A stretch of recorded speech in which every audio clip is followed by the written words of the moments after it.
Morning. Thank you for joining us for this webinar, which will provide updates on ethnic studies in California. My name is Cheryl Cotton, and I serve as Deputy Superintendent of the Instruction, Measurement, and Administration Branch here at the California Department of Education.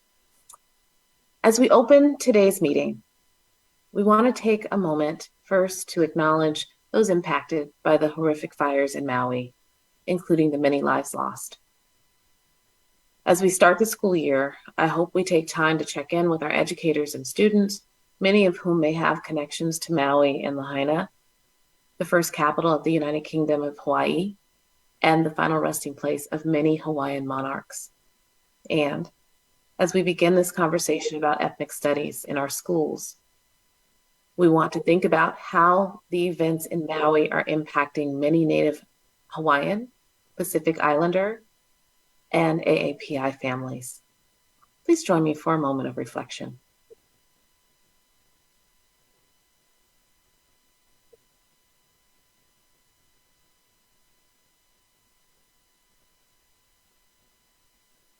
Thank you. The intent of this webinar is to bring together a community of practitioners, of community leaders and legislative partners to provide an overview of ethnic studies in California, as we hear from some very special guests this morning. After we hear from some very special guests this morning, the Career College Transition Division, Curriculum Frameworks, and Instructional Resources Division, and Educator Excellence and Equity Division from the California Department of Education, along with the San Diego County Office of Education, will provide information and serve as a resource for this session. Please note that this webinar is being recorded. Next slide.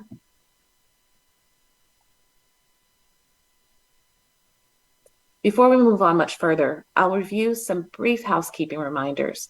At this time, all webinar participants have been placed on mute. As questions arise during the webinar, please type your questions in the question and answer box. We will do our best to answer those questions throughout the webinar.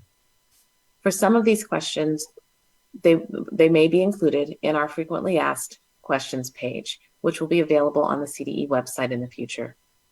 This webinar will be archived and available for viewing at a later time from Facebook at https://www.facebook.com/CA education/videos. We would now like to turn the presentation over to State Superintendent of Public Instruction, Tony Thurmond.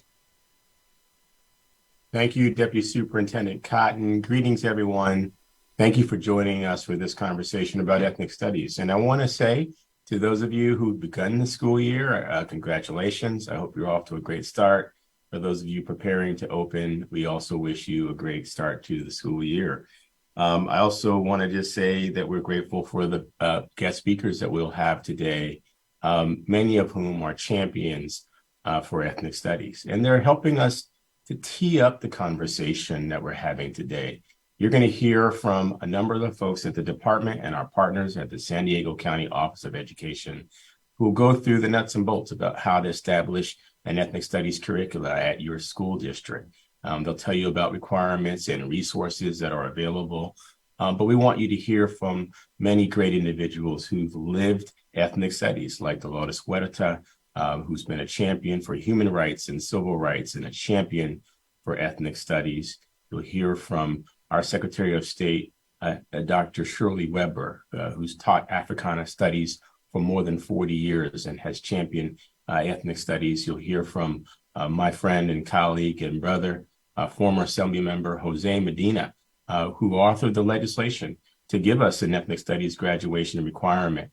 You'll hear from Dr. Karen Korematsu of the Fred Korematsu Institute, who worked with us to help us to create this first ethnic studies graduation requirement. And my friend, my sister from another Mr.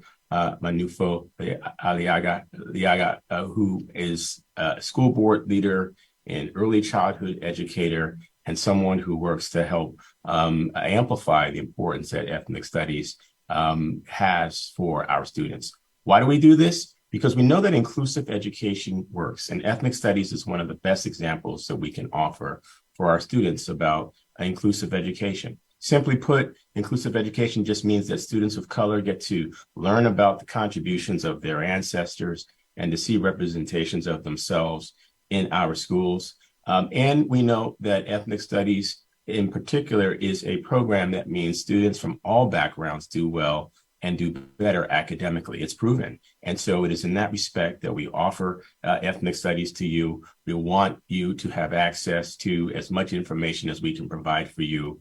We want to be able to help you as you design your own ethnic studies programs. And now we'd like to get underway and have some conversation with a few champions of ethnic studies to help tee up the conversation about what ethnic studies means to them. And so please join me in welcoming someone who needs no introduction, an incredible civil rights icon, labor movement leader and icon, none other than Dolores Huerta, who has been on the journey with us to supporting ethnic studies. It's so great to see you, Dolores. Thank you for being with us today. How are you doing? Oh, great, thank you. I want to thank I think we lost your audio just for a second, Dolores, but we're certainly glad to have you here, and let us know if there's anything we can do to help you get your audio going again. you. Good. Am I good? Can you hear me? We are able to hear you. Yep. And we will we'll start and just have a conversation, and it's okay to just let us know if you need anything from the standpoint of your audio. No, I'm good, thank you. Mm-hmm. You know, while we have you here, you know, maybe you want to say just a word about the foundation that you created. The Dolores Huerta Foundation is doing great work. For those who don't know, would you say just a word about the foundation and its work? Oh, absolutely. And we're doing a lot of work in education because we know that education is the way that we're going to be able to combat the racism in our society. Because if we can teach all students, and one of the things I love to tell people is that, you know, our human race comes from Africa, and we are Homo sapiens, and so we are all Africans of different shapes and colors. And this is so important because we know that our human race would never have survived on this planet had we not taken care of each other, protected each other, and shared what we have with each other. And so this is the basis of the bonding of our human family. And right now, our human family has this great challenge to get rid of the racism in our society. And we know that racism comes from slavery. Racism comes from the fact that people were expected to work for nothing to make other people wealthy and other people rich. And we know that this is wrong, and this is not the way it should be. And when we think you were mentioning about Hawaii, that we know that recently, because of the wildfire in Hawaii, that many of the native artifacts there in the museum were burned. And when we think of colonization, that, you know, that Hawaii was also a colonized place, like all of the Americas were also a colonized place. And it's important for people to learn that, not to play a guilt trip on anybody, but if people understand what the roots of slavery are and the roots of racism, then the ways that we can actually conquer it. Because we know if people are educated, then this is the way that we can get rid of racism. And ethnic studies is the way that we're going to do that. People can understand, people are not, we don't want the ignorance to remain in our society so that people have no basis to be able to distrust or not care for one another. This is the basis. Our foundation, and thank you for the question, Superintendent, our foundation, we are active in 17 different school districts and, you know, putting our proposals forward and helping them with us, with all of you, to make sure that we get ethnic studies into our schools, because this is such an important issue. And also fighting against the racism that exists in our schools right now, especially for our children of color, the children of farm workers.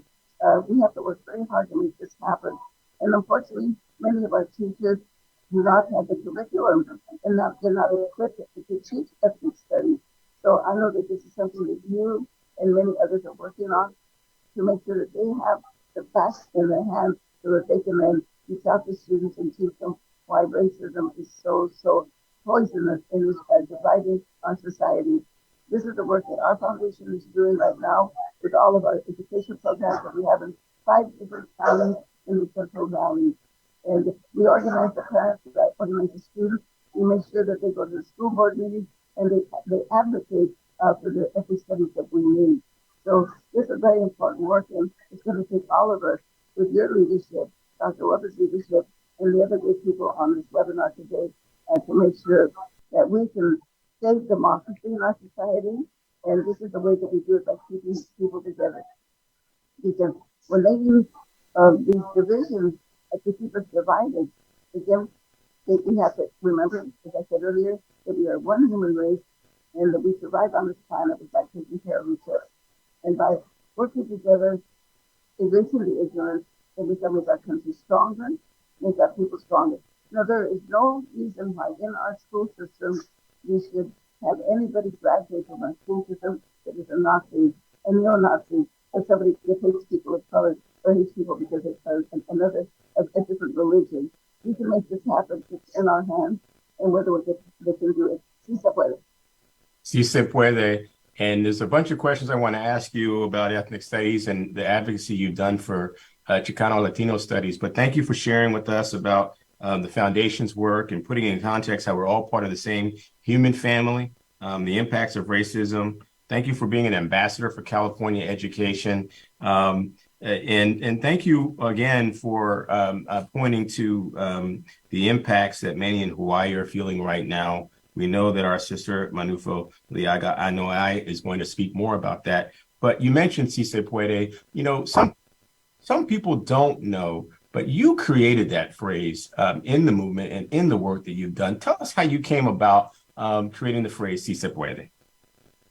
Well, that actually happened in Arizona when Cesar Chavez was doing a 25-day water-only fast against violence. He wanted people to remain nonviolent. And so we're kind of reaching out to some of our professional Latinos to come and join the movement and to support that and to change things in Arizona. And many of them said to me, no se puede. We cannot do that in Arizona. In California, you can do all of those things, but in Arizona, no se puede. No, you can't. And my response to them was, sí se puede. Yes, we can. And we took that then to our rally. And when I made that report, everybody stood up and they shouted and they were clapping their hands in unity and shouting, sí se puede, sí se puede. And as you all know, that became President Obama's slogan when he ran for the presidency. So, and it has partly to reflect because sí se puede, not only does that mean that yes, we can, but it also means yes, I can. So in Spanish, it's a little bit more profound meaning, but that is really, in my take, a mandate for all of us that there are ways that we can make sure that we change things better for our country. But it's on each and every one of our responsibilities to do so, and especially for education, our teachers, and all of the people that support the education system.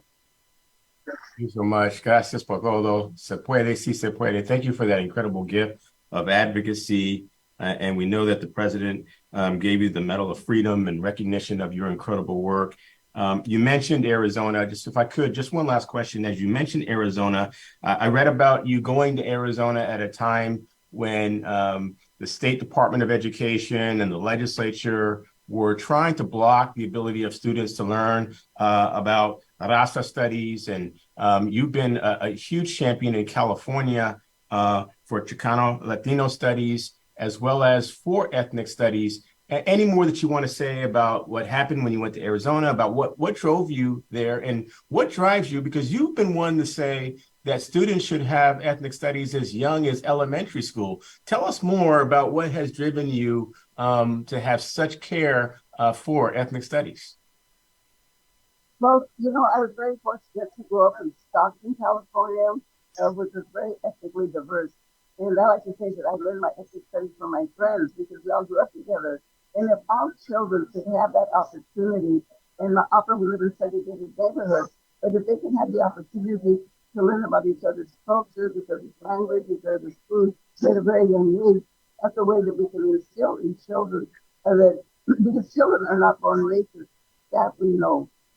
And so it's very, very important if we could possibly bring ethnic studies, you know, down to middle school, down to elementary school, that would take us a further step. And I know it took so much work, Dr. Medina and yourself and others at the studies, even in our high school, that we have to keep working to make sure that we get it down into our elementary schools also. And I think that we can really make a huge step forward to immigration, because children love to learn about other people's culture, other people's languages. They love it so much, and we can make that happen in the educational system. So we do know that we need a lot more resources. And when I was in Arizona, I was actually talking to the students about exactly what we're talking about.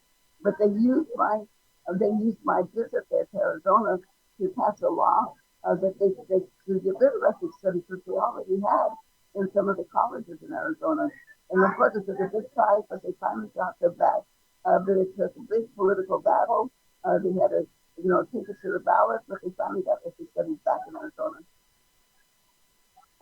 Well, thank you for that incredible work in Arizona and in California. Big shout out to the people of Stockton who gave us Dolores Huerta. And, thank you for being a champion, for helping us get the Model Ethnic Studies curriculum guide together and getting the Ethnic Studies graduation requirement passed.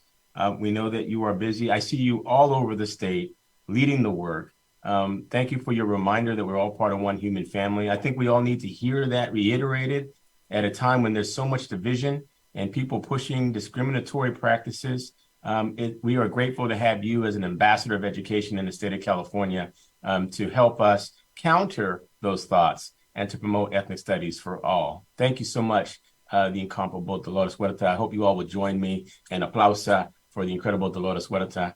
We invite you to stay if you are able to. We also understand that you are doing so many great things all throughout the state. Thank you. Well, thank you very much, Tony. And yes, I'm on my way to the Latino Media Conference in Sacramento right now. And you will be coming. Always, Thank you very much. Always doing the work. Thank you. And we look forward to seeing you again. Have a wonderful conference. You're welcome. There you have it, ladies and gentlemen, the incomparable Dolores Huerta, president of the Dolores Huerta Foundation, ambassador to California education, a great friend to all, and a great friend to students who would like to learn ethnic studies. Thank you.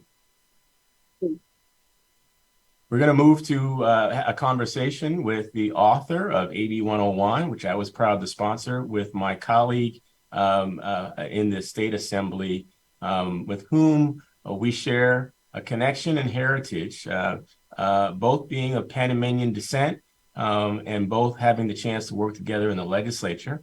I want to welcome back our Deputy Superintendent, Cheryl Cotton, who's going to help take us through a conversation with Assemblymember Medina. Always great to see you, hermano. Gracias. Good to see you, Tony. You. Welcome.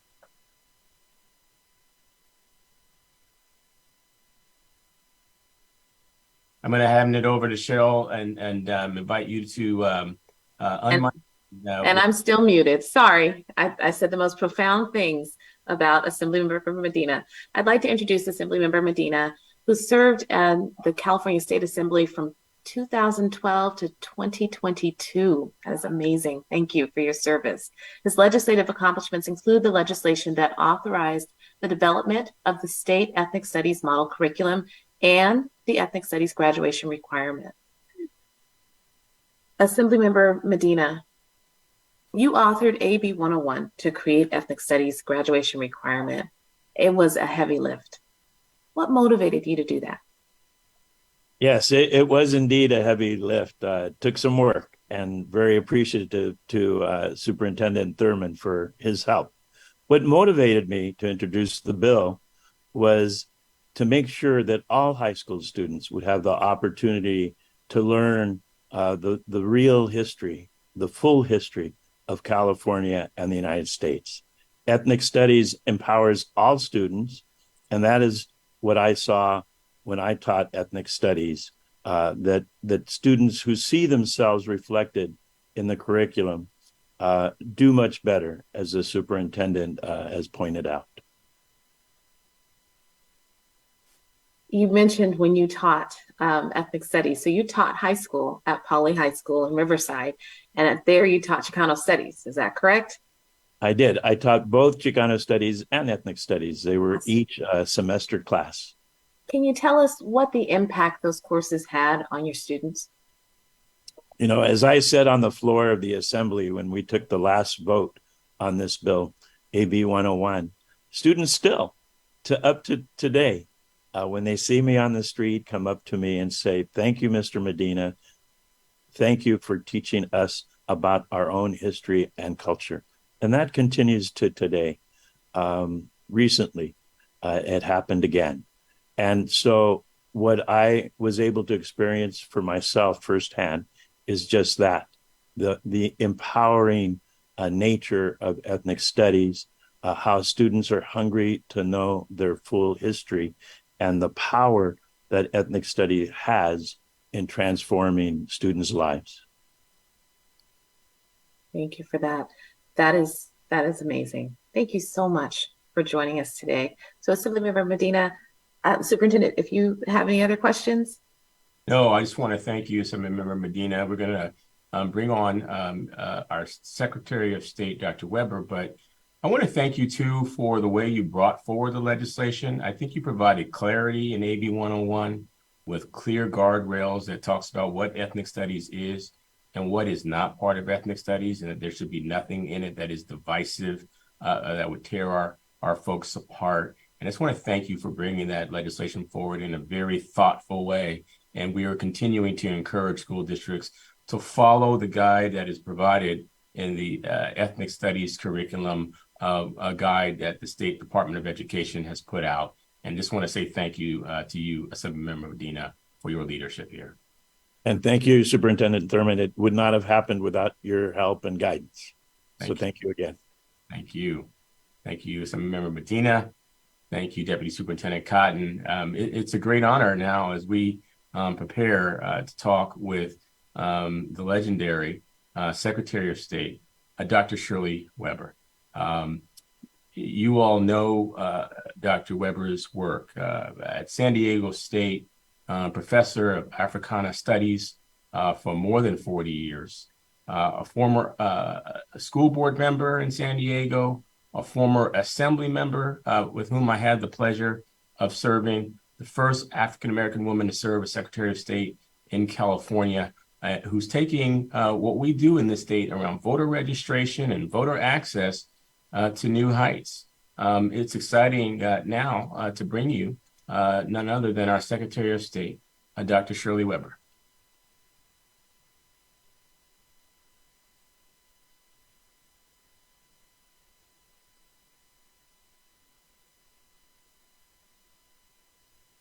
No, they can't hear them. She's having some type of technical difficulties. She's speaking, but I don't think we can hear her at this moment.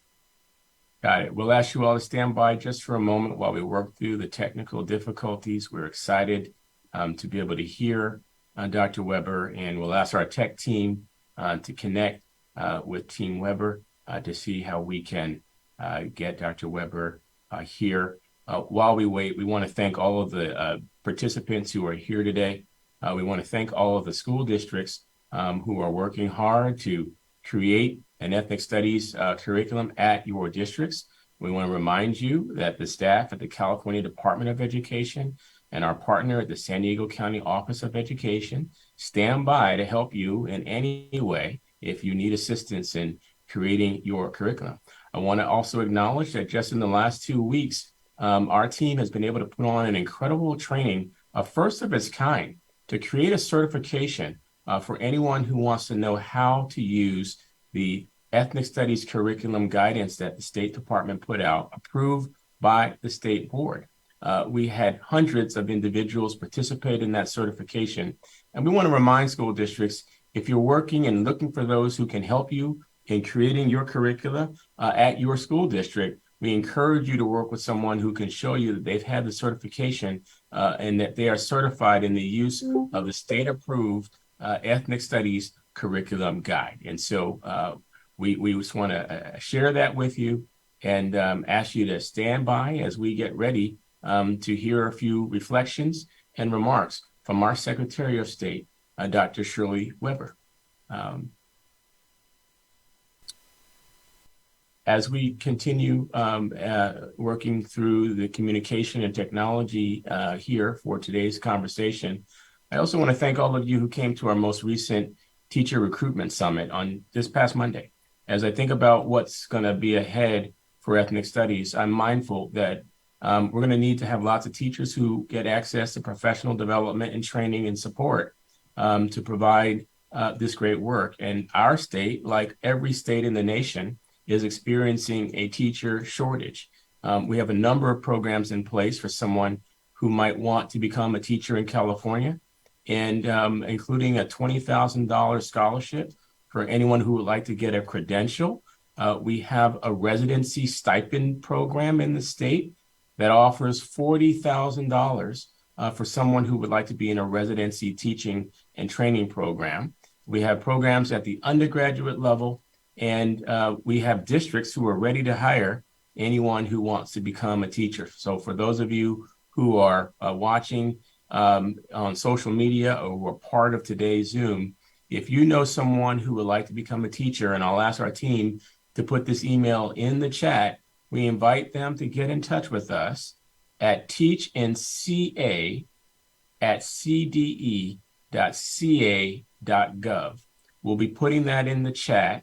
And what we have now is a one-stop way for anyone who wants information about becoming a teacher, about getting a scholarship, about connecting with a credentialing program, can do so by going to this one location. Thank you to Maria Clayton from our communications team who put that into the chat, teachnca@cde.ca.gov. As we look for a signal, I see Dr. Weber on our Zoom screen, and we're excited to engage in conversation with Dr. Weber. And as soon as we see her on screen, I'll stop talking so we can hear from Dr. Weber about her incredible experiences around ethnic studies. As Dr. Weber comes, I just want to share some things that she has shared with me, that she is taking numerous students to the African continent. And those students have shared with Dr. Weber how those experiences have changed their lives. And so I know that there's much that Dr. Weber can share, and we will get her on in just a few moments to share some of those experiences with you. Dr. Weber? She's just about there. They're working on her audio right now. She's coming. She's right here, Superintendent. That's great. I know that the excitement is building, and we're excited to have Dr. Weber come on in just a few minutes and to share some of the great things. And then shortly after that, you all will get to hear from a number of great champions like Dr. Karen Korematsu of the Fred Korematsu Institute. Dr. Korematsu is one of our ambassadors of education, and she helped to steer our work to create the Model Ethnic Studies Curriculum Guide. You're going to also hear from Manufo Liaga Anoai, who is a school board member in the Jefferson City School District, a champion around early education, and someone with whom I had the good fortune recently to visit a camp program for students at the Jefferson Elementary School District. Manufo has created for many years a camp that teaches students about Polynesian culture. Manufo leads incredible programs to provide supports to students in the Asian American and Pacific Islander community, but she builds bridges of intersection to help so many of our students. So we've got a great lineup of folks for you. You'll hear from those speakers in just a few moments. And then after that, you'll get to hear some more of the nuts and bolts about how the ethnic studies curriculum is intended to work and the supports that are available from the State Department of Education and our partner at the San Diego County Office of Education to support our school districts. And so in just a moment, we'll continue the conversation with our special guests. And we look forward to being on partnership with all of you. In the meantime, we want to encourage you to continue sending in your questions, things that you want to know, your suggestions, and ways that we can be helpful to you as we implement ethnic studies in our state, as we continue to give our students access to education that will support them, because we know that inclusive education benefits all of our students, and it's exciting time for us, even at a time when there are those who are assailing the efforts to provide inclusive education, that we have something that is proven, like ethnic studies, where we can show that ethnic studies helps our students to be successful academically, and supports the social development of our students, all of our students from all backgrounds. And so we invite you, the participants, to send your notes in the chat about questions, about suggestions. And for those of you who have great examples about your ethnic studies work, many of you have already curated a curriculum, and many of you have been working to provide training for students and staff in ethnic studies. And so we want to hear from you. Please share that with us. We're going to go ahead and prepare to bring on another guest. And then as we work through the technology challenges, we want you to hear from our Secretary of State, Dr. Shirley Weber. But I'm going to invite our team to come on, who will help us introduce you to Dr. Karen Korematsu, who runs the Fred Korematsu Institute. And I'm going to ask that if you're available, Dr. Korematsu, to come on, and we will hear from our team. We've curated a few questions for you to help our participants hear about your experiences. And so I'm going to call on Mary Nicely, our Chief Deputy Superintendent. If you're ready, we look forward to hearing from you in conversation with Dr. Korematsu. Thank you, Superintendent Thurman, and thank you everyone for joining us today. Really excited for this conversation, and I'm very thankful for Dr. Korematsu joining us today, who was instrumental in supporting and finishing the Ethnic Studies Model Curriculum. So welcome, Dr. Korematsu, the founder and executive director of the Fred T. Korematsu Institute, where she carries forward the legacy of her father, Fred Korematsu. She's an amazing public speaker, educator, and civil rights advocate. And I'm very proud of the fact that back in the day, many years ago, as a commissioner for the city of Berkeley, Berkeley was one of the first cities to actually adopt in its school board the curriculum of the Korematsu Institute. So very, very excited to have you here, Dr. Korematsu. So are you there with us? Yes, thank you. Good. And good morning. Great. Good morning, Karen. So I just wanted to, open this up for some conversation. I know we had some questions. If you could kind of just start off telling us about the Institute and about the journey of your father, because I think in this day and age still, a lot of people may not be familiar with Fred Korematsu, and yet there are colleges and school districts across the state that are, and law schools that have actual courses covering the importance of your father's work. Thank you, Mary. And also I wanted to have the opportunity to thank Superintendent Tony Thurman for this opportunity and your great staff at the California Department of Education to focus on the Ethnic Studies Model Curriculum that's been created for the state of California. This is an important time in our country, and this education is greatly needed. My father was born in Oakland, California, Japanese American. He was the son of Japanese immigrants. My grandparents immigrated in the beginning of the 1900s. And he attended schools in the East Bay, in the San Francisco East Bay. Castlemont High School was where he learned about the Constitution, but also he was on the track team and the swim team, and he had many different types of friends. However, when Executive Order 9066 was issued by President Roosevelt in 1942, after the bombing of Pearl Harbor, to incarcerate over 125,000 Japanese Americans, my father thought it was wrong. He was paying attention that day in school when they were discussing the Constitution when he was a junior. And he thought that this was wrong, that the incarceration was wrong, that he had rights as an American citizen. And why should he have to go to a prison camp when he had done nothing wrong? He was never charged with a crime, nor was any other Japanese American. And all due process of law was denied.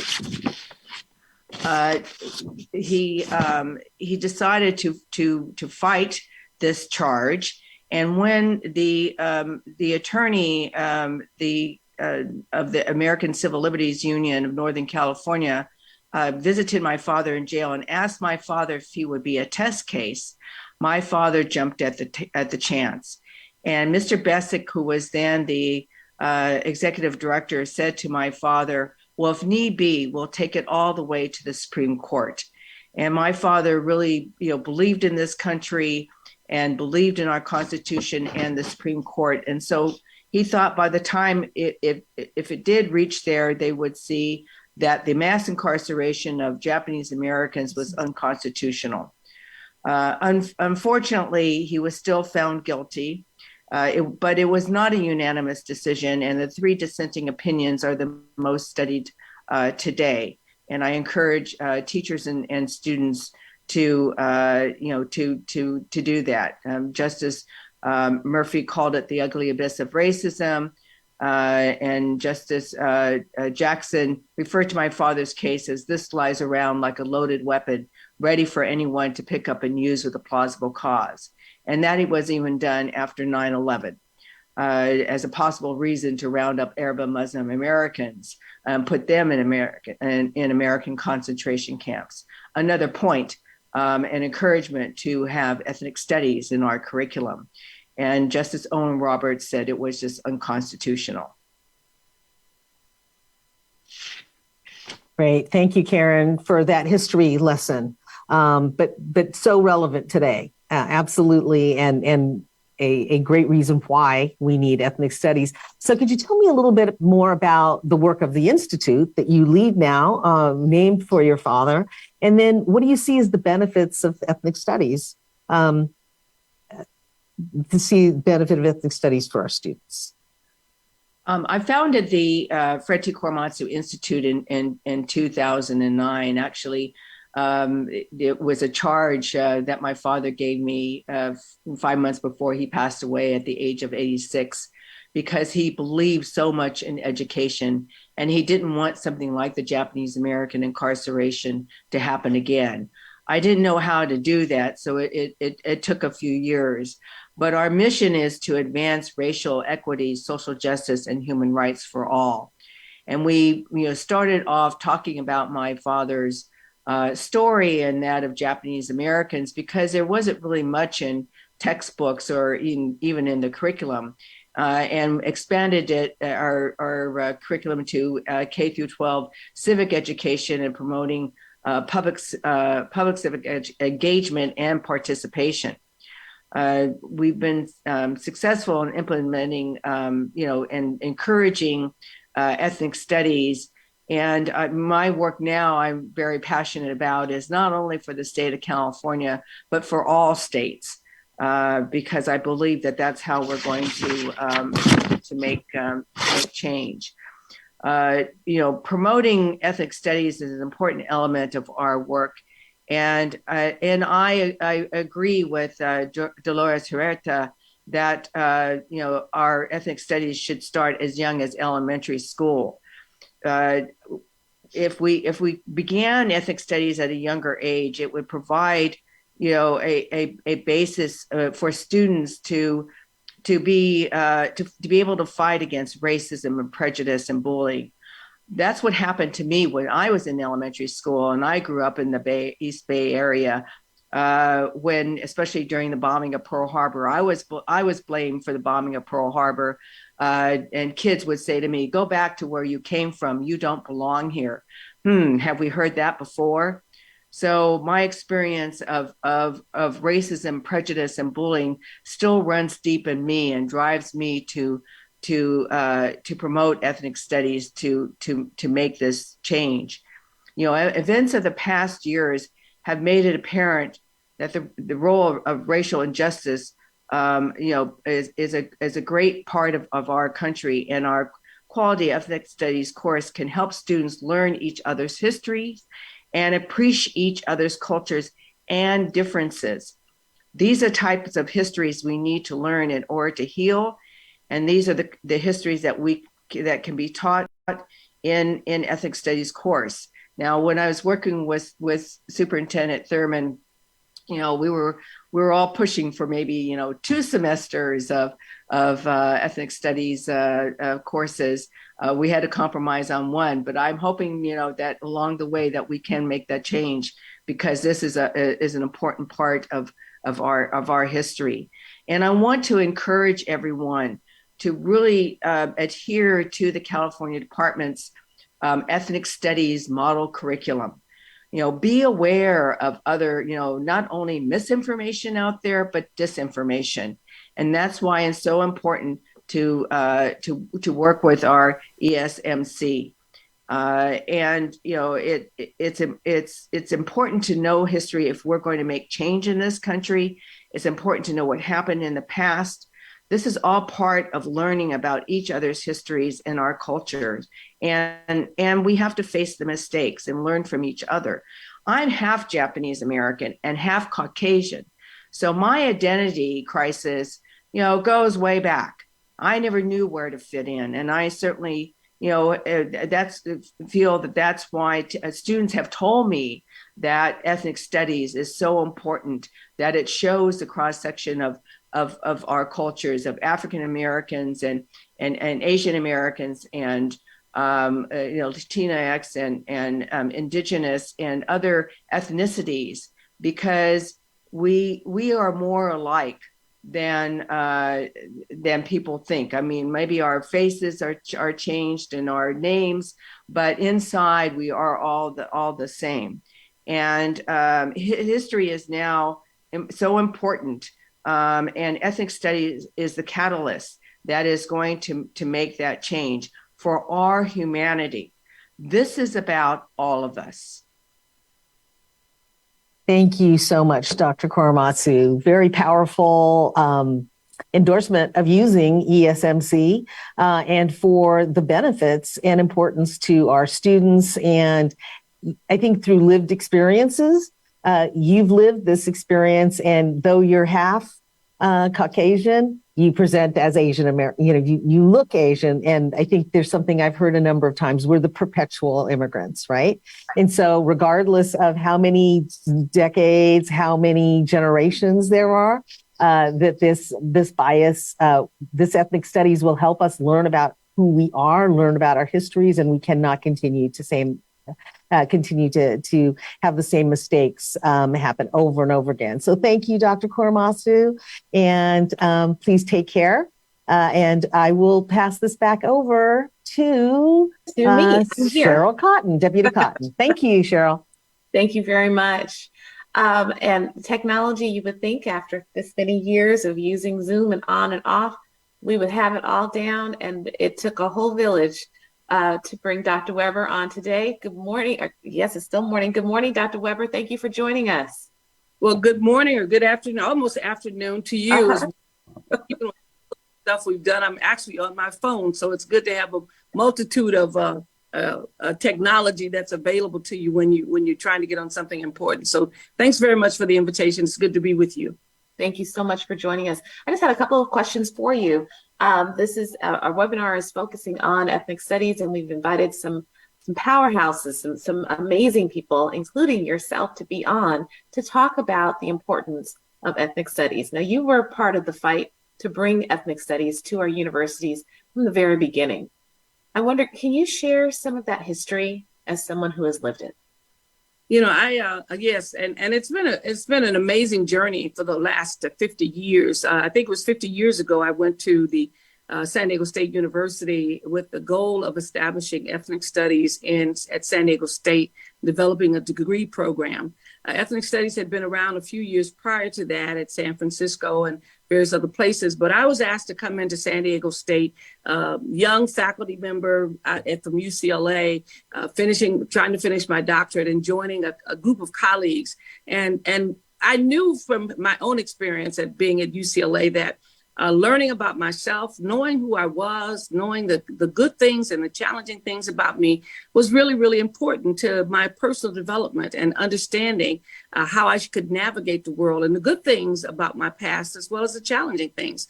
And so when I had an opportunity to work with ethnic studies, I thought this was going to be amazing because I was studying under Dr. Asante out of Philadelphia, and had a chance to at that point to use him as my mentor and my guide as we developed ethnic studies. There were tremendous battles to get this done, and it made me realize, when you have these battles, it made you realize just how important the field is, just how important the discussion is. And I say that because people don't fight that hard on things that are not important. And so when the university was trying to shut us down and not to have ethnic studies as a part of the curriculum, we knew that was going to be important, that not wanting to institute it into a degree program, certify the folks who were majoring in the field and interest level. And what I saw from the very, very beginning in 1972, when I went to San Diego State, was the introduction of information that students had not become aware of in middle school and high school was like an eye opener. It changed our students immensely. They began to have a strong sense of self and identity. They knew why they were in college. It wasn't just about getting a career. It was about really helping their community and changing the attitude and the perspective so that you now had purpose. People forget that we study history in the United States, and whether it's our history or whoever history it is, but we study that year after year after year for kids, because when you study the normal white history, what you're basically building is the American character. You're teaching them to love their country, to understand the issues understand the battles that their country has gone through and the wars that they've won in order to maintain their identity and give some sense of strength and purpose. When you don't have that in your own history, then you wonder if you really had anything that you were fighting for. Was there any battles for you? Were there any good things that happened? Did you make a contribution to the world? Or were you just a person who was always a beggar? And so what happens is when our students begin to understand the legacy that they stood upon, the struggle that their people had gone through, the victories that they had won, it immediately changed the perception of students. And they began to realize, I'm going to college for a reason, not just to get a job and make some money, but to really build my people, my community, to show that we are truly intelligent people and to basically have an impact. The same was true with white students. When they took the ethnic studies courses, they began to look at African Americans a lot differently. They said, wow, you guys are some strong people. You're some persevering people. You're persistent. So what happens is all of us begin to benefit from having a balanced perspective on history. So I saw my students do a 180-degree turn who were coming into college. They were much more serious, much more focused. And even to this day, some 50 years later, when I see my students at programs and anniversaries, they have a sense of purpose about how they fit in this world. They have a sense of identity as to what they're going to do to change the world and to bring along others into the process. So it really is a transformational kind of education for young people from across the board. My white students are different kind of professionals as a result of having taken ethnic studies. They respect people of color more. They look and see the good that's in themselves and in others. And then they have a commitment to not become victims again and not to allow this kind of thing to happen. So it is truly a transformational kind of experience when people get truth, balanced truth that gives them a sense of who they are and who all of their peers are. So it is critical. I've often said to those on the floor of the assembly that if we'd had ethnic studies, the populations that we're working with now that are having difficulty with math and science and other levels of achievement, we wouldn't have that kind of problem. We would learn very quickly that women have been involved in science since the beginning. Black people have done inventions since the beginning. So why aren't they doing it now? And rather than thinking this is not something that they do, we would learn that there's not only something they do, this is something they have mastered in the past, and it creates a different sense of ownership and pride. So I'm a strong advocate for it, and there's a reason why people don't want to discuss it, but we must insist that they not only discuss it, that they teach it to our children, and they teach the correct information, not the misinformation that they want to teach right now. That is so powerful. Thank you. And I would say 30 years ago, as a college student for myself, taking African American studies courses, it was eye-opening for me. It was a game changer for me, and it empowered me in a way at UC Berkeley at that time that I needed. I needed that, and I appreciate that. I also know the connection with the continent. So as an African American woman, I know my connection and my connections to both African American history, but also African history. I'm hoping, can you share just a little bit about some of the student trips that you took to Africa that you organized, and the impact that you saw that in your students? You know, my first trip to Africa happened because some seventh and eighth graders challenged me in a program that I ran for the NAACP. And I met Du Bois's son, and he told me to tell them, say, hey, come visit me in Ghana at the Du Bois Institute. And I went back and told my kids that kind of as a joke, and they said, no, we can do this. And I tried to discourage them because I knew it was being costly. And those middle schoolers said, no, we can do this. And so my first trip to Africa in 1999 was really taking a group of kids from the NAACP program that I ran on weekends for the kids. And we took about 5 or 6, 7th and 8th graders. And they had it was transformational. When I see those young adults now, they remind me of how important it was, because they had this misperception of Africa. And all of a sudden they went to Africa, and when they came home, they had so much wonderful things to tell and the things they learned. And to this day, it has transformed them. Since that time, I'm taking a trip this coming fall with about 40 Californians who want to go to Ghana. And I was going alone with just a few people, and now my list is up to close to 40 who want to go to Ghana. But I've been to, I don't know how many countries, maybe 15, 20 countries in Africa over the last 20 years. And the interesting thing is that I've taken a lot of adults, I've taken a lot of students. We used to go every year to South Africa to my students and give them a chance to see how much they could bring to Africa and how much Africa could bring to them.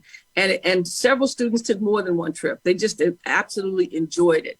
And they got a sense of understanding of what the continent was about, how diverse it is, how huge it is, how there's so many things about them. But they also learned a lot about themselves, because every time that even I went to Africa, I would learn something about my culture. Somebody would say something to me and it would ring a bell because I'd heard that in church. I heard that from someone else. And I realized now I know why this older person was saying those things, because it come out of this long tradition. So going to the continent is essential for so many people. And you get rid of all the myths that you have. That people say, well, Africans don't like us, and so forth and so on. And you walk into an environment where people are welcoming you. They're excited about seeing you, excited about you coming home. And so I think it's critically important. What I've done over the years is I've always taken students, but I also take elders, because what happens is that there are an awful lot of Black folks who want to go to Africa who have never had anybody to take them to Africa. And so when I started taking students, a lot of elders came up to me and says, can I go? I said, sure. Nobody I know has ever gone to Africa, and I want to go. And so every year I've taken these folks. In fact, I think the oldest person traveling with me this November is 85. She's never been to Ghana. She's never been to the continent, and she's eager to go. And so I'm proud of the fact that I've opened up Africa to an awful lot of Black folks who would never have gone to Africa. Many of them elderly who now finally have enough money to go to Africa, but could not go when they were younger. And each one had a burning desire to be on the continent, to see the folks that were there. And then we had exchanges. We had young people from South Africa who would come to San Diego to attend a leadership institute. And then they would stay in the homes of some of these elderly individuals who they met in Africa, and got a chance to live with them and see them and be held and to be hosted by them. So I've gone, I don't know how many times, and I know I've taken hundreds and hundreds of citizens and people who are interested, judges and doctors and others who discovered I was going. And like I said, this year I said, well, I'm going to take my grandkids to Ghana because they want to go to Ghana with grandma while she's still traveling. And I decided to take my 2 grandsons. And now we have close to 35 or 40 people, many here at the Capitol, many of them who are some few legislators, a lot of lobbyists, a lot of individuals, and I'm getting people even calling me every day, is the trip closed out? No, it's not. And they're getting their stuff together because they want to go to Ghana. And it's going to be a great experience for them because it always is. It opens up their eyes. They see something that they've never seen before. And then they experience something themselves, the going home, the longing to be with people who look like them, the joy and celebration of just being on the continent. So I've done that since 1999. And sometimes I've gone to the continent twice. I've been East, the West, the North. I've been to Egypt a couple of times. I've been to South Africa 10 times or more, 10 or 12 times. And then some of the others of Zimbabwe and Zambia and other Kenya and Nigeria and just all of these continents. I went to see where my folks were supposed to be from, Sierra Leone. We went to visit Sierra Leone, and I went to Senegal, and I've been to Morocco and all around. So it's been an amazing trip for me to basically go to Africa. And I just went because I decided one day with these kids that we were going to go. And it has just it blossomed into an experience that I never thought I would have had before. And I've exposed so many of my friends and family members to the continent. Well, if there's room on the trip, I'll reach out to you, Dr. Weber. There's still room. Thanksgiving week, there's still room. So we try to plan it so that folks are out of school, out of work, and we'll be spending about 8 days in Ghana. Yeah, I would be very interested in joining you. Okay, Dr. Weber, thank you so much. Thank you for your time. Last question, and this just briefly, the benefits of ethnic studies for California's students. It will empower our students immensely because once you know who you are, where you've been, you can basically create a path forward for yourself. It is so important that our kids know how hard our folks have struggled of all the ethnic groups just to make a place for them in society. And once you understand whose shoulders you stand on, you have to be responsible for how you stand and responsible for the next group that's going to stand on you. So I've never seen a person who studied Black history who did not get a greater sense of pride and purpose in their life. Dr. Weber, thank you. We appreciate your contributions 50 years ago, and we appreciate your contributions today. Thank you so much for joining us. Program, it was wonderful. And sorry about all the complications, but technology is technology is technology. But we're right where we're supposed to be and having the conversation we're supposed to have. So thank you. Thank you. And you got a good meeting. Take care. I do want to pass this on now to Director Mike Torres, who is going to introduce Manufo Liaga Anoa'i. Thank you so much, Deputy Superintendent Cotton. Hello, everyone. I'm Dr. Mike Torres. I'm the Director of the Curriculum Frameworks and Instructional Resources Division here at the CDE. I have the distinct honor of introducing Manufo Liaga Anoa'i, who serves on the Jefferson Elementary School District Board in Daly City and was appointed as co-chair of the State Superintendent's Closing the Achievement Gap Initiative in 2019. Manufo, thank you so much for joining us today. We'd like to get to know you a bit better and the amazing work that you've been doing. And so with that, we have some questions. You've established a great organization to teach students cultural practices of Polynesian people. Can you please tell us about that work? Oh, thank you, Dr. Torres. I hope that you can hear me clearly. I'm tuning in from campgrounds. But before I answer the question, I just wanted to share that there's so much power. There's so much power in a name. And I would be remiss if I didn't reshare my name because there's so much heritage that is connected to all of the names that are before you today. Because I am ethnic studies. We are ethnic studies. And as we build awareness, I want to share that my name is Manufo Liaga Anoa'i. Manufo in my Samoan native tongue means new beginnings. And it's a chiefly name from my mom's family in a small dot of an island in the ocean of the Pacific. My other name is Liainga, which is shortened for Ali'i o Ainga, which is family of chiefs. And I move into the urban part of my history of being a native San Franciscan. And my last name, my married last name, is Anua'i, which had the first Samoans come onto the screen and who continue to glorify the stage, the squared circle in WWE, World Wrestling Entertainment. And I share that to say, because ethnic studies is what we bring into these spaces of learning. Like the great Nelson Mandela said, education is the most powerful weapon which we can use to change the world. And I think that that is the opportunity that I and many community leaders from our Pacifica realm have been able to do when we built Camp Unity in 2011. In 2011, mothers were reaching out to understand how they can offer free and or affordable programming. These mothers were mothers of children from our Pacific Islander Polynesian community. And from that cry for help, we were able to pull together cultural practitioners from the Polynesian community and educators at UC Berkeley, UC Santa Cruz, UC Riverside, City College, San Francisco State, and educators right here in the Bay Area that were teaching at San Francisco Unified and throughout San Mateo County.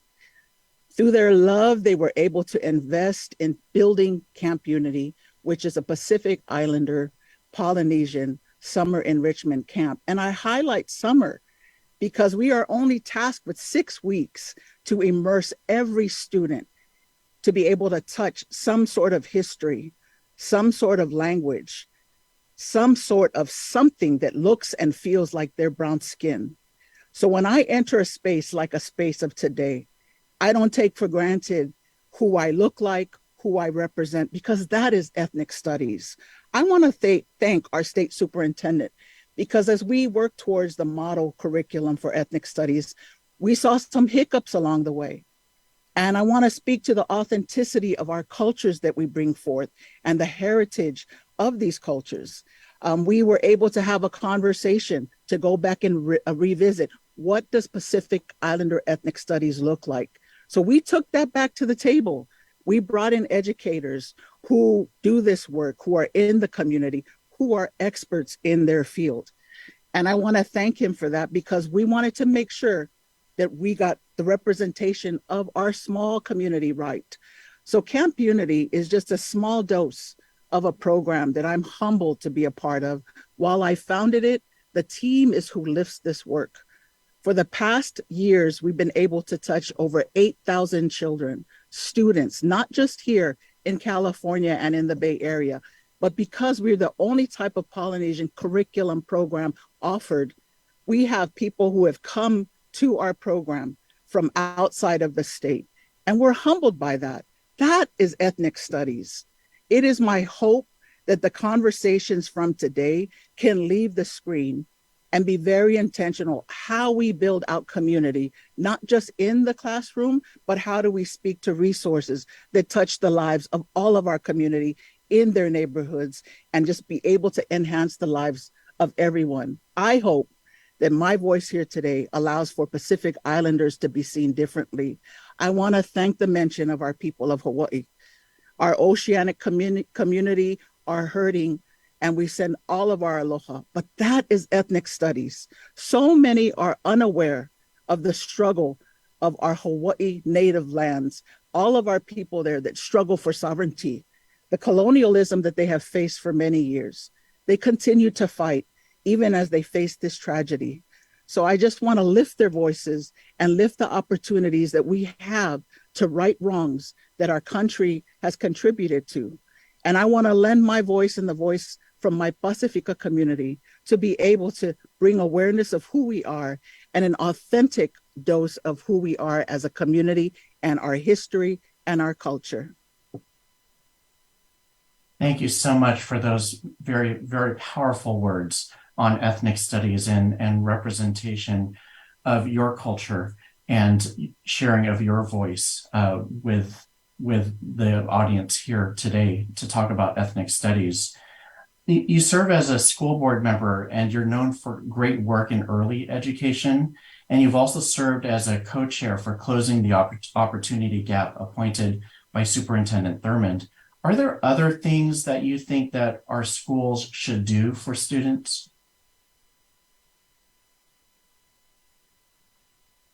Thank you for the question. Absolutely. I'm hearing a conversation around K through 12. I have shared with the superintendent in the past. We have an opportunity to reach our 0 through 5 population coming from a Head Start background. We have introduced a level of ethnic studies, books, literature, even lesson plans at our Head Start program. So IHSD is now ISSE Early Childhood Learning. They are the only Head Start program in San Mateo County who also partners with Big Lift. So we work towards ensuring that literacy, all of our students are at 3rd grade literacy reading level through these 2 programs.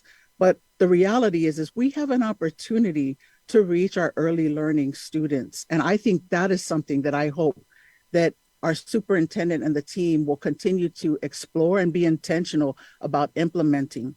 Here in San Mateo County, we have also been able to introduce YE, which is a youth empowerment, entrepreneurship, and employment program. And I mention that because ethnic studies is totally aligned with this. We've been able to take our students from Camp Unity and connect them to Pacific Islander, Polynesian business owners, elected officials, others who are experts in their field, where they're able to learn their trades and be able to get an up-close picture and be guided through this process, through these professionals. So those are programs that we are introducing here and have been successful this past year. And I think that it's an opportunity for CDE to continue to partner with us on the ground as we move this work forward. Well, thank you so much, Manufo, for being present today, for taking time away, valuable time away from your family time, to share your voice and your story and the wonderful, amazing things that you've done and continue to do on behalf of ethnic studies for California. So thank you for that. Everyone, I just think we've just had such a wonderful guest speaker panel. We've had amazing speakers throughout this morning. And now we're going to take our presentation and begin to examine the work in fulfilling the ethnic studies needs of California. This statement that you have before you is from the introduction of the state-adopted model curriculum that speaks to the importance of ethnic studies by affirming the identities and contributions of marginalized groups in our society. Ethnic studies help students see themselves and each other as part of the narrative of the United States. This helps students see themselves as active agents in the interethnic bridge building process that we call American life. So what is ethnic studies? As the model curriculum points out, there's many ways to describe and define ethnic studies. Ethnic studies is an interdisciplinary field that combines the richness of history, literature, economics, sociology, anthropology, and political science. It's primarily the study of race, ethnicity, and indigeneity, with an emphasis on the experiences of people of color in the United States. Ethnic studies grapples with the various power structures and forms of oppression and the resulting social, emotional, cultural, economic, and political impacts. Importantly, this field highlights the contributions to many areas of government, politics, the arts, medicine, economics, and other areas that have been made by people of color. So the objectives of ethnic studies. Ethnic studies is a discipline that empowers students. It affirms diverse student identities and their place in society. Ethnic studies brings students and their communities together. Community engagement is a core element of the discipline. Ethnic studies gives all students the skills needed to engage in critical conversations about race. These conversations are more essential now more than ever, given the divisions within American society. Ethnic studies also give students the tools needed to engage with causes of equality and justice. Ethnic studies does not just identify social problems, it empowers students to solve them. So let's talk about the benefits One may ask, why teach ethnic studies? And we can look at the many benefits this kind of instruction has been found to have, both for students of color and for white students. Research has shown that courses in this field have helped students develop a strong sense of identity, contributed to students' sense of agency and academic motivation, reduced stereotyping, aided in the social emotional wellness of students, increased youth civic engagement and community responsiveness, provided students with skills in language to critically analyze, respond, and speak out on social issues, increased critical thinking, problem solving, collaboration, and interpersonal communication skills, led to an increase in attendance, standardized test scores and GPA, and led to an increase in graduation and college enrollment rates, introduced students to college-level academic frameworks, theories, terms, and research methods, helped foster a classroom environment of trust between students and teachers. The research showing all of these benefits can be found in Chapter 1 of the model curriculum, and it's truly remarkable to see the kind of impact that these courses can have on our students. We know that there are many districts already teaching ethnic studies, and some have had it as a graduation requirement since well before Assembly Bill 101 was passed. Based on the figures that you see on this slide, we can see that the statewide student enrollment in ethnic studies courses have steadily increased over the most recent years for which we have data. This is a good indication that there's a growing interest as well as a growing body of ethnic studies courses across the state. According to the CDE, when we compare enrollment from 2015 to 2018, we see enrollment in ethnic studies courses increased by around 60%. There was a 12% increase in enrollment between the 17-18 school year and the 18-19 school year alone. So now that we've given an overview of ethnic studies, I'm going to pass the presentation over to my colleague, Dr. Jennifer Bentley, to talk more about the ethnic studies model curriculum. Dr. Bentley. Can we advance the slide, please?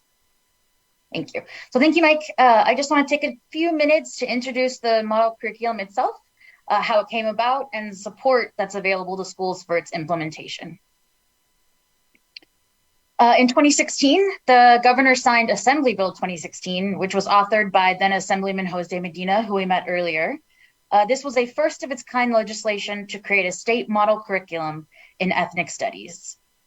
The bill directed the Instructional Quality Commission, which is an advisory board to the State Board of Education, to develop a model curriculum in ethnic studies that would serve as a guide for local districts. The intent of this legislation was for the model curriculum to help local districts develop ethnic studies programs that reflect their pupil populations and their local communities. The model curriculum was developed with participation from ethnic studies teachers and faculty. The development process was quite lengthy and detailed. The CDE and the State Board received tens of thousands of public comments during 3 different review periods. The final version that was adopted reflected multiple revisions that also reflected the feedback provided by the public during this process. The Ethnic Studies Model Curriculum was adopted by the State Board of Education in March 2021. Again, its purpose is to provide support for local agencies that are creating or implementing an instructional program in ethnic studies. The model curriculum contains guidance for teachers and administrators, including information about the selection of instructional materials and professional development of both new and experienced teachers. The model curriculum also includes sample lessons and course outlines for a selection of courses that have been approved through the University of California A through G process. The CDE Press has produced a professionally edited and designed PDF version of the model curriculum that is now available on the CDE website at the web address that's listed on your screen right now. It is important to note there is nothing in the model curriculum that constitutes a mandate for districts. So if ethnic studies is to be a discipline for all students, it's important to know what this field encompasses. There are many ways to describe and define ethnic studies. The model curriculum calls out some of its features. Ethnic studies is an interdisciplinary field that includes the richness of history, literature, economics, sociology, anthropology, and political science. It's primarily the study of race, ethnicity, and indigeneity, with an emphasis on the experiences of people of color in the United States. Ethnic studies grapples with various power structures and forms of oppression and the resulting social, emotional, cultural, economic, and political impacts. This includes all forms of oppression, such as, but not limited to, patriarchy, cis-heteropatriarchy, exploitative economic systems, ableism, ageism, anthropocentrism, xenophobia, misogyny, anti-Semitism, anti-Blackness, anti-indigeneity, Islamophobia, and transphobia.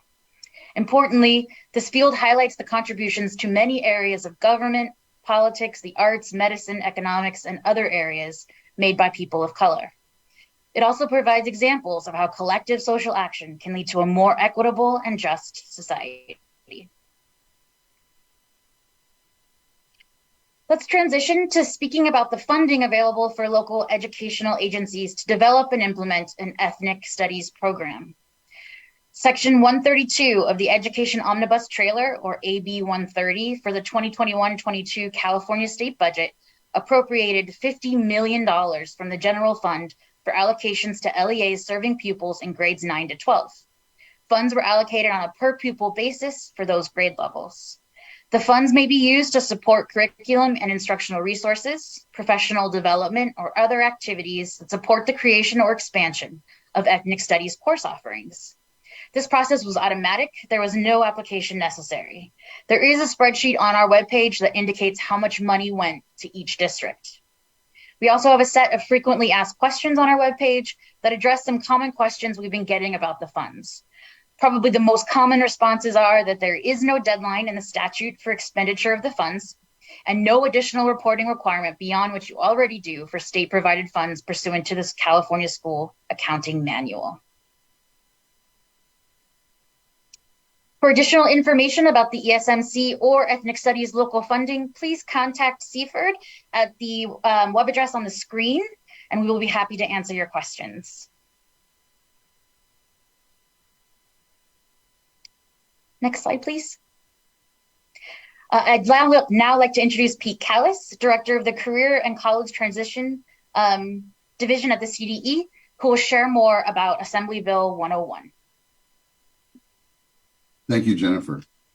While the model curriculum is not a mandate, the new graduation requirement that was instituted through the passage of Assembly Bill 101 is an entirely different matter.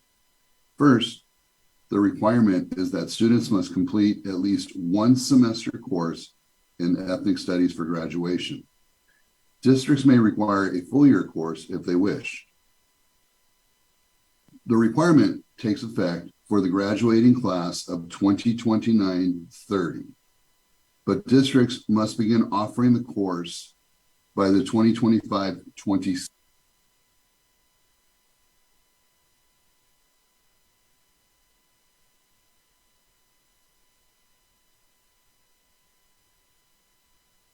Pete, I believe you muted yourself. Sorry. There we go.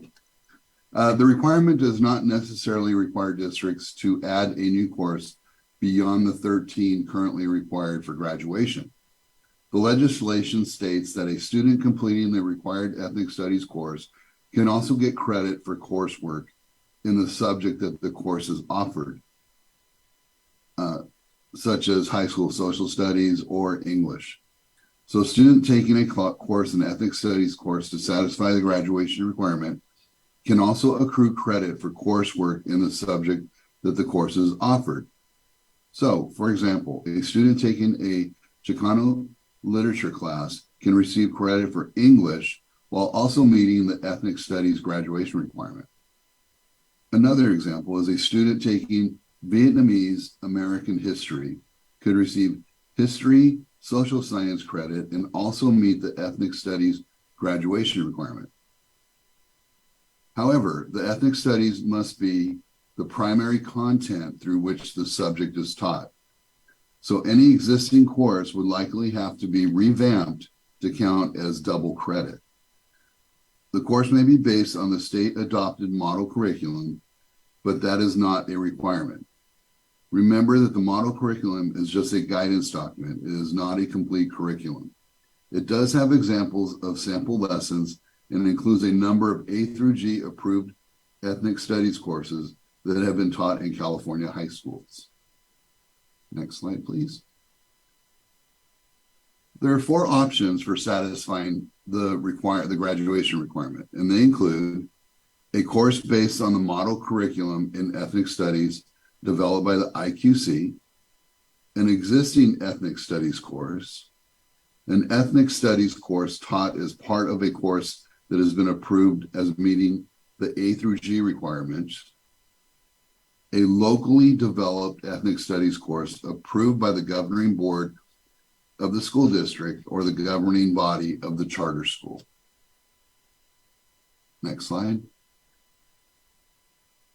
There is another provision of the law that I should mention because of the controversy that surrounds this topic.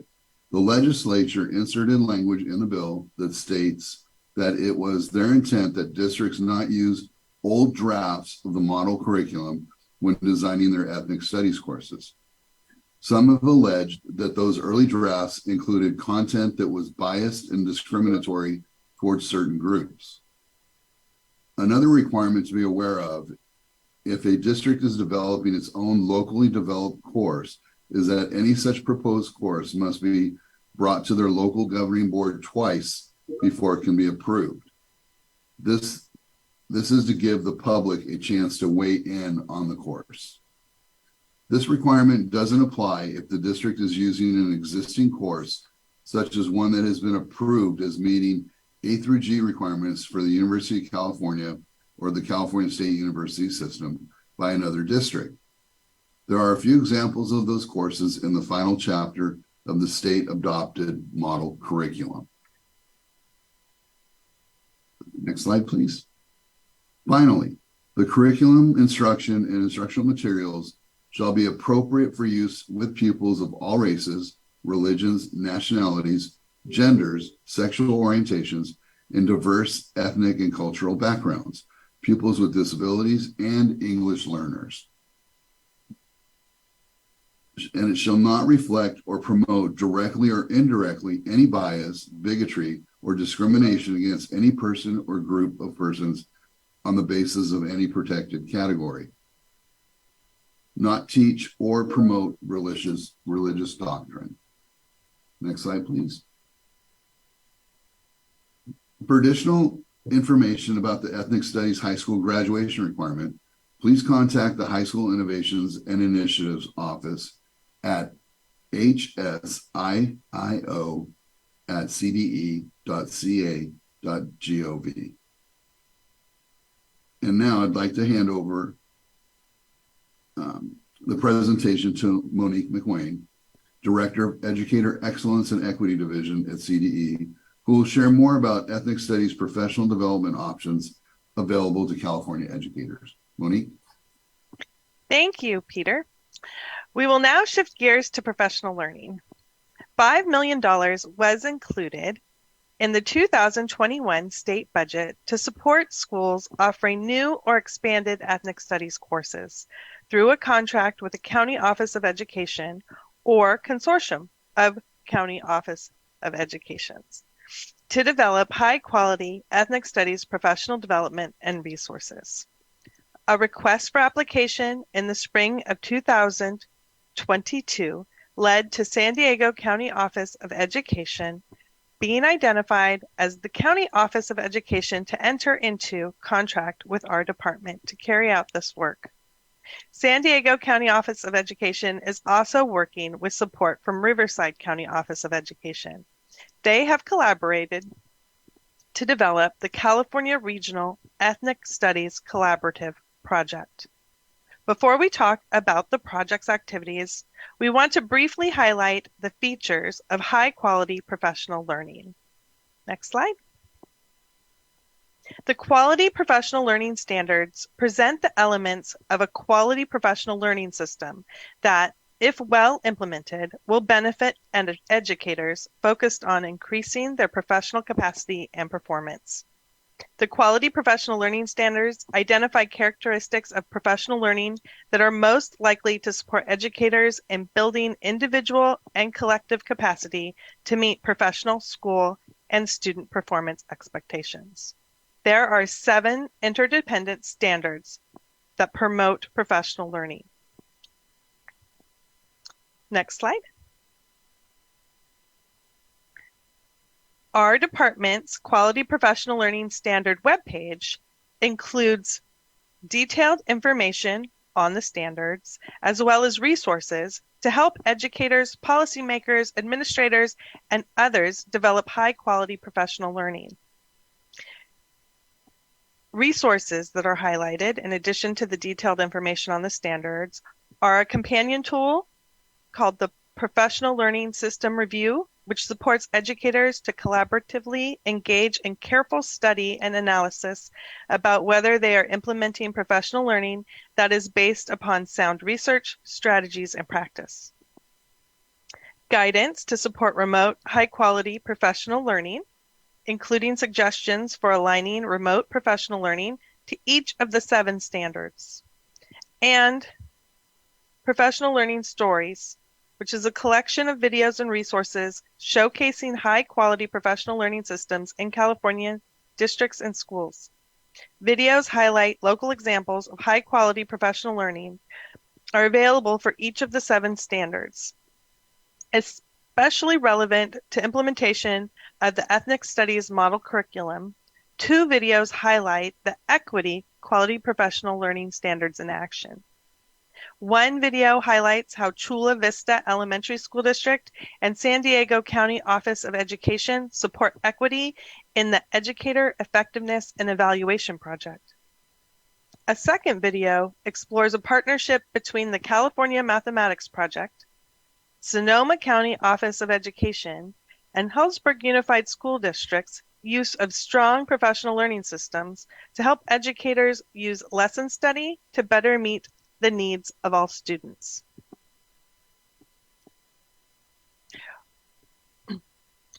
We will now provide a general overview of the California Regional Ethnic Studies Collaborative Project during the 2022-23 school year. During the 2022-23 school year, the project, California Regional Ethnic Studies statewide, California Regional Ethnic Studies Collaborative team offered 3 statewide ethnic studies webinars. A webinar on April 13 provided an overview of ethnic studies model curriculum, featured resources to support connections between civics and ethnic studies. A webinar on May 11 delved into strategies for designing community-based ethnic studies projects. And the final webinar on June 8th featured panel discussions on the importance of the core 4 foundational disciplines of ethnic studies. In addition to hosting these statewide webinars during the 2023 school year, the project team also formed regional work groups to develop and provide training, while also identifying resources to support the following: the Ethnic Studies Model Curriculum, related secondary curriculum, including history, social science, literature, world languages, and visual performing arts, design thinking, community-based pedagogy, and system improvements, as well as transitional kindergarten through grade 8 ethnic studies pathways. We will now turn the presentation over to Dr. Talisa Sullivan and Nalika Faye Watson of the San Diego County Office of Education, who will share additional information about their project and their plans for the upcoming school year. Thank you, Dr. Sullivan, for joining us today. I will now hand the presentation over to you. Thank you so much, Monique. We appreciate it. And we are super excited and grateful for the partnership with the California Department of Education in collaboration with Riverside County Office of Education. And even more exciting was today being a part of an opportunity to listen to individuals who have lived ethnic studies for their entire lives. And just listening to our panelists speak to us here in California as the first state to adopt the ethnic studies as a graduation requirement is just so powerful and exciting. And so as we move forward to talk to you about Project Crest and provide you with an update, I want to say thank you to you all for this partnership on behalf of our County Superintendent, Dr. Paul Gottholt. And now I'm going to turn it over to Nalika Faye Watson, just to kind of give you a little bit of information with the grant. What we had an opportunity to do was hire a coordinator to help coordinate all of these efforts. And you see her before you. Nalika Faye Watson is the coordinator that we help us coordinate this amazing project. Nalika? Thank you, Dr. Sullivan. Next slide, please. The project, California Regional Ethnic Studies Collaborative, or Project CRESC, as we fondly call it, has two goals. The first goal is to develop robust and effective professional learning opportunities. Last year, we did the 3 that Monique mentioned earlier, to build the capacity of educators to support and expand the implementation of ethnic studies courses. And the second goal is to curate, develop, and expand ethnic studies resources, which will be shared in an online repository. We call it the Ethnic Studies Hub for educators to support ethnic studies courses and improve experiences and outcomes for students across California. Next slide. In year 2, we plan to offer the following professional learning sessions.